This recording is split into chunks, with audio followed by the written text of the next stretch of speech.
Chaotic moments on Judge Mathis. Sarah, I was not talking what threw you my gonna purse do? down talking to Latrice, and you know that. You come toward me. You don't even remember spraying me with mace. You Yes, so I drunk. do. No, Oh, you yes, didn't. I do. Now you are free of me, dear. You can go. Put 20. Gladly. Go put 20 posts on Craigslist, my dear. Gladly.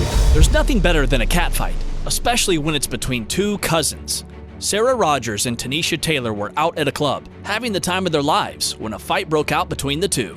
Everything would be okay if Tanisha hadn't ratted out Sarah to the police. November the 1st, 2014, we were at a club. Inside the club, a fight broke out between my daughter and two of Tanisha's friends, which are not our friends. Okay, we get outside the club. Her and my daughter had some words. I don't know what the words was about. Your cousin and your daughter have Right. some words. It's sad to see two women who used to be so close fighting it out in front of Judge Mathis. What was the fight even about?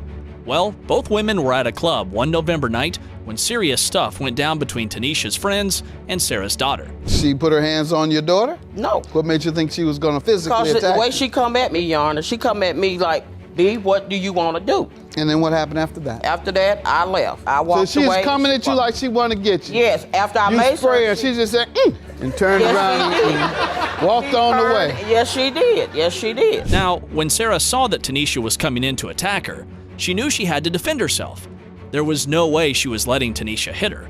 So she brought out her mace, and the rest is history. But had Tanisha actually tried to physically abuse Sarah? She brought me here today because she sprayed me with mace. I was not into it with her. I was into it with her daughter, Latrice. Latrice said she wanted to fight me. So I told her, I threw my purse down, said, come on, you want to fight me? Let's fight. That's About Sarah, what? Because she was, Treese hit my friend Vicky in the back of the head. They was mad at me and my sister because we hang out with these two girls. So Treese hit her in the back of her head in Mason. When Tanisha finally reveals the truth, it's obvious it's not as simple as Sarah's making it out to be. Tanisha had beef with Latrice, Sarah's daughter, because she had tried hitting one of her friends in the head.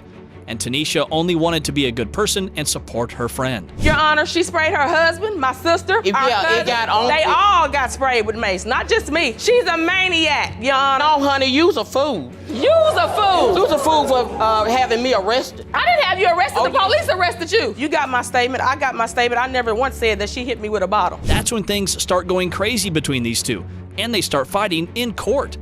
Don't worry, it only gets verbal this time.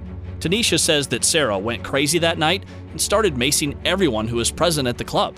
It's a wonder they even let Sarah out of jail that quickly. This is the papers that she bought. This Ma'am, is my your statement. story is very incomplete. She gives me a very complete story here. They some bullies, is what they No, is. you But are a bully. A coward You're a sprays, bully. You're a bully, Sister. Coward sprays people with mace. People that got sense. I wasn't gonna let you put 50 your years hands old, on and me. you Tanisha. still running around No, I'm fighting. 52. Things get heated again when the two start arguing, but this time Sarah calls Tanisha a snoop, which makes Judge Mathis laugh.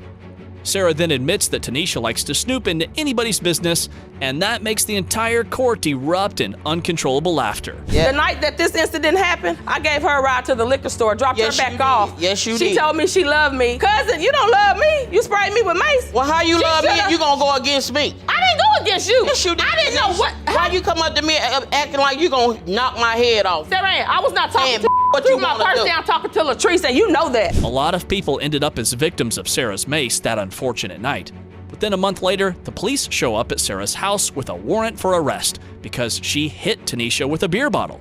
So, whose favor will Judge Mathis rule in for these cousins turned haters? You've forgiven other people. Yes. And resume your friendship with them. Yes. All right. So if you Exactly. could fight with a stranger, forgive a stranger, and resume your relationship with the stranger, I'm sure that you all could fight with blood, forgive blood, and resume your relationship with blood. That makes sense, doesn't it? Yes, good job. Can't do, but Nothing's better than a twisted mother-daughter relationship, and that's pretty much the story of Margaret and her mother.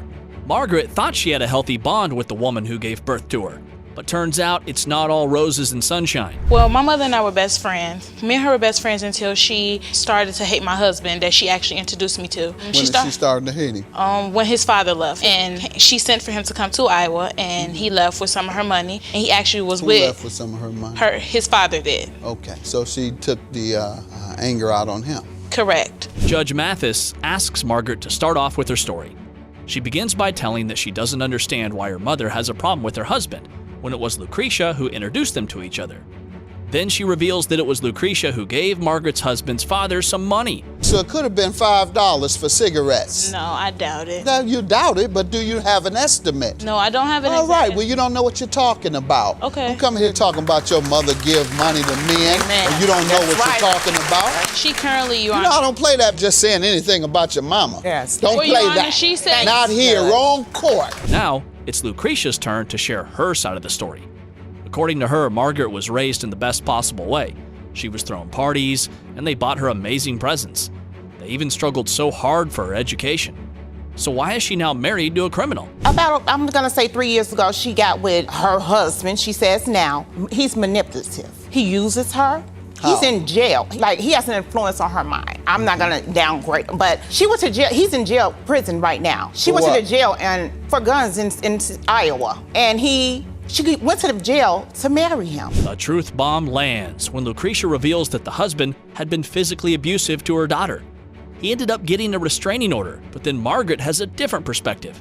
She says her mother was the one who forced her to get a restraining order filed, all against her wishes. Your Honor, she's also currently engaged to a man that's married now as well. All right, that's doesn't sound logical. So I'm gonna ask you to move on to your traffic tickets. Well, as far as the tickets go, I got her this car in February, and she got these tickets, her and the guy that is still married, How that many? she's engaged to. It seems Margaret's done with her mother, so she starts revealing her secrets. She tells Judge Mathis how Lucretia is getting engaged to a married man. That's shocking. There's no way to be with someone who's already got a wife. So Judge Mathis asks Margaret to move on. Her and her man was using the car. I got the car for her. She doesn't have a license. She told me she was going to get a license when I signed for the car.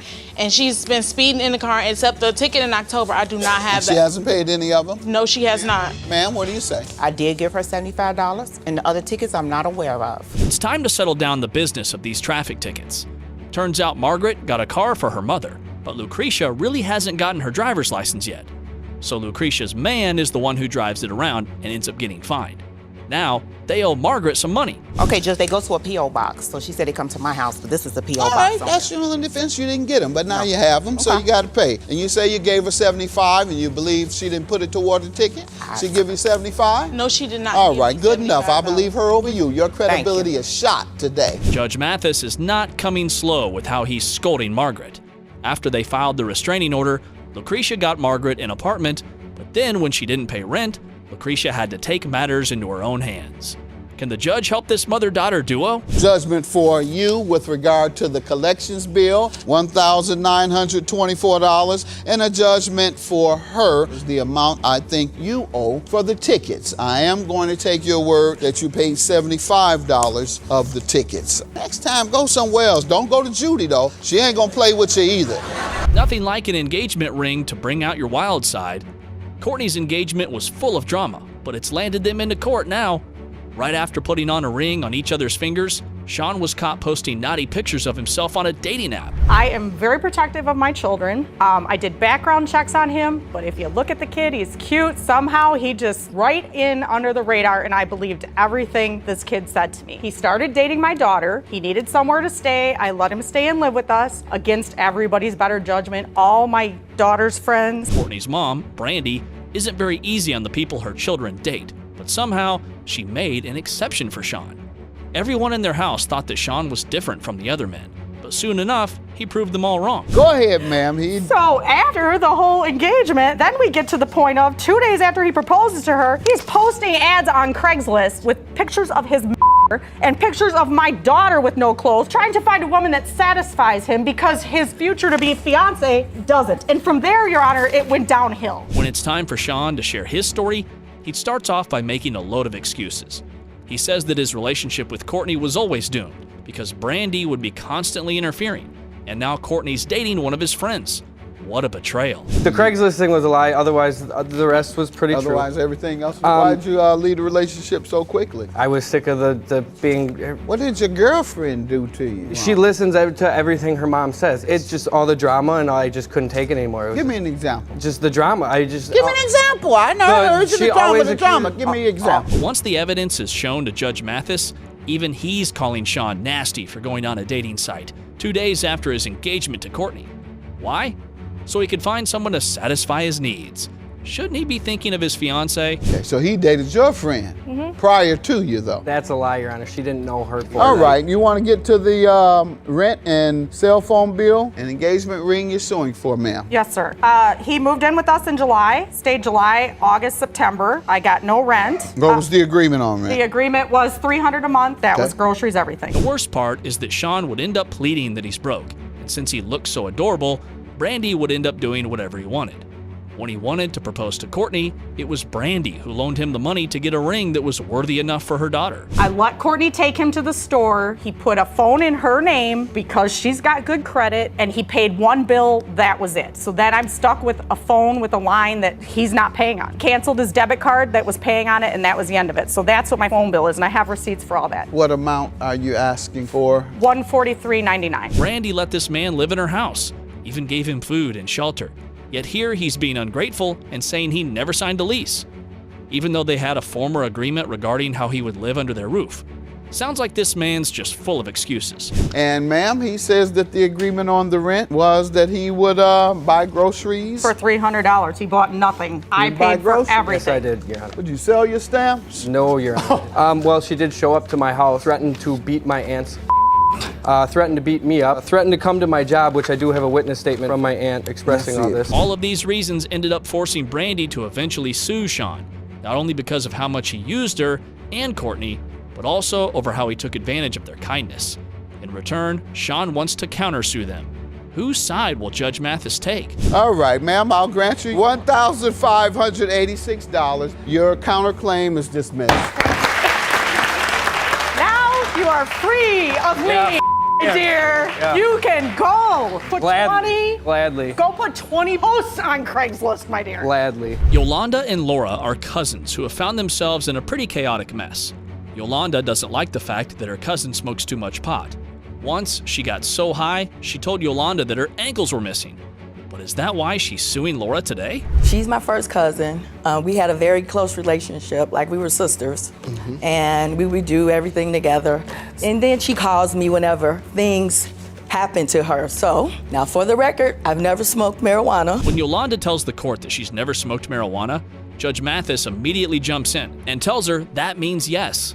She thought she could come into court and fool a judge, huh? Whenever Laura gets high, she ends up calling Yolanda and telling her every crazy thought of hers. That's what they call sherm or angel dust. So I tried to convince her that they were there. She said, I looked all over the trunk and everywhere. I said, so you driving, so you do have ankles. She was driving too. Yes. So she found them the next day, so that was good.